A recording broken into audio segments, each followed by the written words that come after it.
किसी गांव में बारिश के चलते बहुत ज्यादा बाढ़ आती है।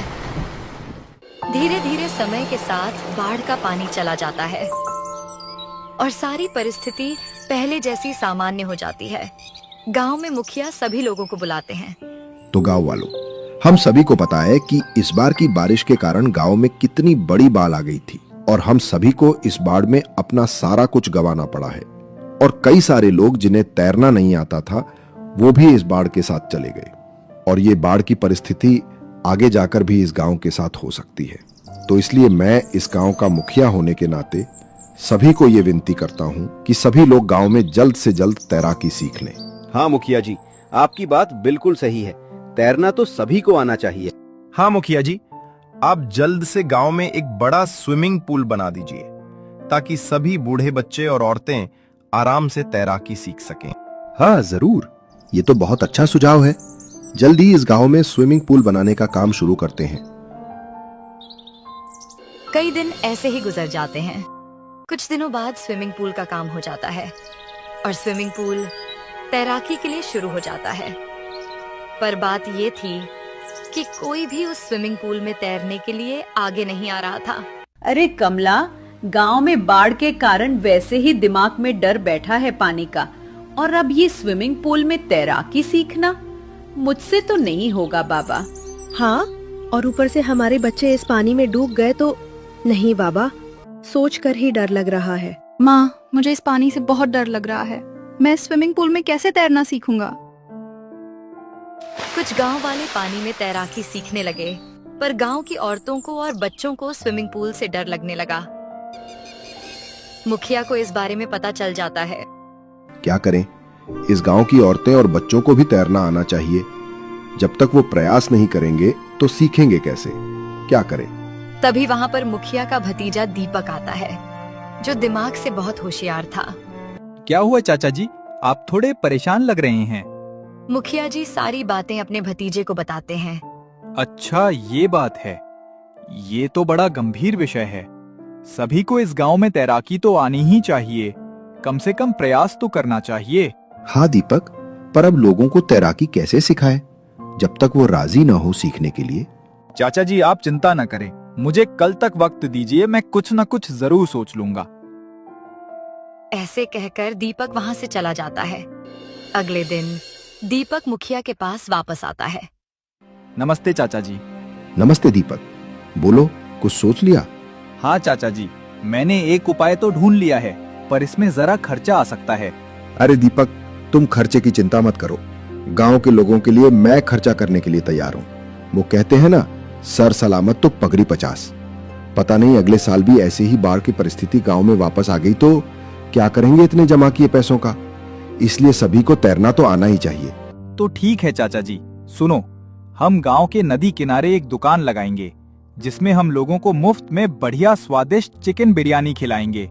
पर शर्त ये होगी कि आने वाले को तैरना आना चाहिए, और ये बिरयानी हम उसे बांस की टेबल और कुर्सी पर नदी में बैठकर खाने को बोलेंगे। चारों तरफ शांत नदी का पानी और नदी के बीच में बैठकर बिरयानी खाना किसे अच्छा नहीं लगेगा? वाह दीपक, ये सुझाव तो कमाल का है। तो मुझे बोलो, कितने पैसे लगेंगे तुम्हें?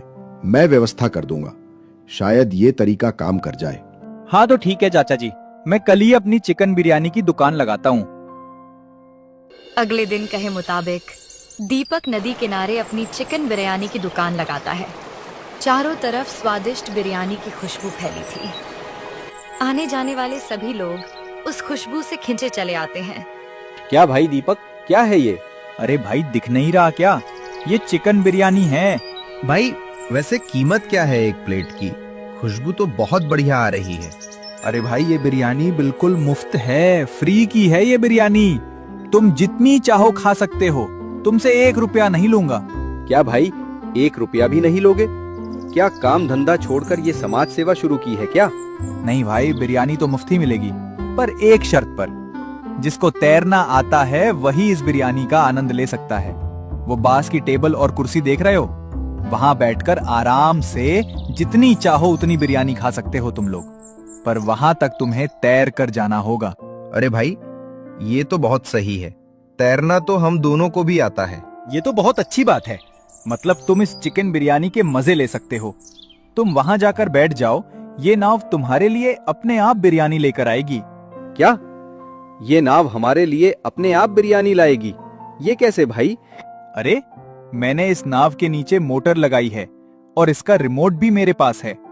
मैं बस इसमें ये बिरयानी रखूंगा और ये नाव बिरयानी अपने आप तुम्हारे पास ले आएगी। ठीक है, अब जल्दी करो भाई, मुझसे तो रहा नहीं जा रहा। दोनों गांव वाले तैरकर उस कुर्सी पर जाकर बैठ जाते हैं और बाद में एक नाव उनके पास अपने आप आ जाती है जिसमें स्वादिष्ट बिरयानी रखी हुई थी। दोनों उस बिरयानी को निकालकर मजे से खाने लगते हैं। गांव में सब जगह ये मुफ्त की बिरयानी की खबर फैल जाती है। अरे भाई, तुमने सुना क्या? दीपक भाई नदी किनारे सभी को मुफ्त में चिकन बिरयानी बांट रहे हैं। क्या भाई, क्या बोल रहे हो तुम? ये मुफ्त की चिकन बिरयानी, ये तो कितनी महंगी आती है। हाँ भाई, स्वाद तो बिल्कुल शहर के होटल जैसा है, ऐसा सुना है मैंने। पर एक शर्त है कि बिरयानी खाने के लिए तैरना आना चाहिए। हाँ भाई, तो दिक्कत कहाँ है? मुझे तो तैरना आता है। हाँ भाई, तुझे तो आता है पर मुझे नहीं आता ना। मैं कैसे मजे लूंगा उस स्वादिष्ट बिरयानी का? अच्छा, तो इतनी सी बात है। मैं हूं ना, मैं तुझे तैरना सिखा दूंगा। और वैसे भी मुखिया जी ने सभी के लिए स्विमिंग पूल तो बनवाया ही है। ऐसे करके अब कई लोग मुफ्त की चिकन बिरयानी खाने के लिए तैरना सीखने लगे और मुफ्त की चिकन बिरयानी का मजा उठाने लगे। पर अभी भी कई सारी औरतों ने और बच्चों ने तैरना नहीं सीखा था। मुफ्त की बिरयानी की खबर गांव के बब्बन पहलवान को पता चली, पर बात ये थी कि उस बब्बन पहलवान को तैरना नहीं आता था। क्या रे, मैंने सुना है कि वो दीपक गांव में सभी को मुफ्त की चिकन बिरयानी खिला रहा है। हाँ भैया, वो मुफ्त तो बिरयानी खिला रहा है, पर जिनको तैरना आता है सिर्फ उन्हीं के लिए है ये। अरे तो क्या हुआ, मैं तो पहलवान हूँ। मुफ्त की चिकन बिरयानी मैं ऐसे ही नहीं छोड़ सकता। तुम बस मेरे साथ कल चलो उसकी दुकान पर। आगे क्या करना है वो मैं देख लूंगा। अगले दिन बब्बन पहलवान दीपक की दुकान पर आता है और बिना इजाजत के नाव पर चढ़कर बैठने लगता है। तभी वहाँ पर दीपक आ जाता है। क्यों भैया, तुम तो आराम से बैठ रहे थे इस नाव में। पहले एक बात बताओ, तुम तैराकी जानते हो या नहीं? जिसको तैराकी आती है वही इस नाव में बैठ सकता है और मेरी चिकन बिरयानी का मजा ले सकता है। अरे भैया, तुम क्या बोल रहे हो? तैराकी सीखने की बात कर रहे हो? रे भैया, मैं तुम्हें बता दूं कि मैं तैरना वैरना कुछ नहीं जानता, पर लेकिन मैं फिर भी वहां जाकर रहूंगा और तुम्हारी ये मुफ्त की चिकन बिरयानी खाऊंगा। आखिर ऐसे ही गांव वाले मुझे बबन पहलवान नहीं कहते। मैं नहीं डरता किसी से, और अगर तुमने मुझे मना किया तो फिर तुम तो मुझे जानते ही हो। अरे भैया, तुम्हें कौन नहीं जानता? गांव के सबसे ताकतवर पहलवान तो तुम ही हो ना। लेकिन एक बात है भैया, अगर तुम नदी में डूब गए ना तो हम जिम्मेदारी नहीं लेंगे, कह देता हूँ पहले ही। पर उससे पहले मुझे इस कागज पर लिखकर दो कि तुम अपनी मर्जी से जा रहे हो। तब बब्बन पहलवान उस कागज पर लिखकर देता है। बाद में दीपक बब्बन पहलवान को नाव में बैठाकर नदी के बीचों बीच ले आता है और बाद में जानबूझकर बब्बन पहलवान को पानी में धक्का दे देता है। बब्बन पहलवान पानी में डूबने लगता है। बचाओ बचाओ, मैं डूब जाऊंगा, मुझे तैरना नहीं आता। कुछ देर उसे देखने के बाद दीपक ने उसकी ओर एक रस्सी फेंकी। बब्बन पहलवान ने वो रस्सी पकड़ी और किनारे तक नाव लेके आने लगा। नदी किनारे दोनों सही सलामत पहुंच गए। नदी किनारे पहुंचते ही दीपक ने एक बड़ा डंडा उठाया और बोला, क्यों रे कमीने, आराम से, अच्छे से बोला तो बात दिमाग में नहीं घुसती। और तुम्हारी वजह से मेरा कितना वक्त बर्बाद हो गया पता है। अब और थोड़े मजे ले। दीपक उस बब्बन पहलवान को डंडे से पीटने लगता है। सब जगह बब्बन पहलवान की इस हालत के बारे में पता चल जाता है। अरे, तूने सुना? उस बब्बन पहलवान को तो तैरना भी नहीं आता, कल नदी में डूबते डूबते बच गया। हाँ, सही कहा। वो तो अच्छा है कि समय रहते ही दीपक भाई ने उस बब्बन पहलवान को बचा लिया, वरना वो आज कहीं का नहीं रहता। वो इतना बड़ा पहलवान होकर पानी में डूब गया और हम तो मामूली लोग हैं। हमें भी जल्द ही तैराकी सीखनी होगी। क्या पता ये हमारे साथ भी हो सकता है। हाँ, तू बिल्कुल सही बोल रही है। और गांव में कितने लोग हैं मदद करने वाले। अब तो हम जरूर तैराकी सीखेंगे। और गांव में जब सभी को बब्बन पहलवान की इस हालत के बारे में पता चला तो सब लोग अपने अपने बच्चों को लेकर तैराकी सीखने लगे और बाद में कई लोग उस मुफ्त की चिकन बिरयानी का मजा उठाने आने लगे।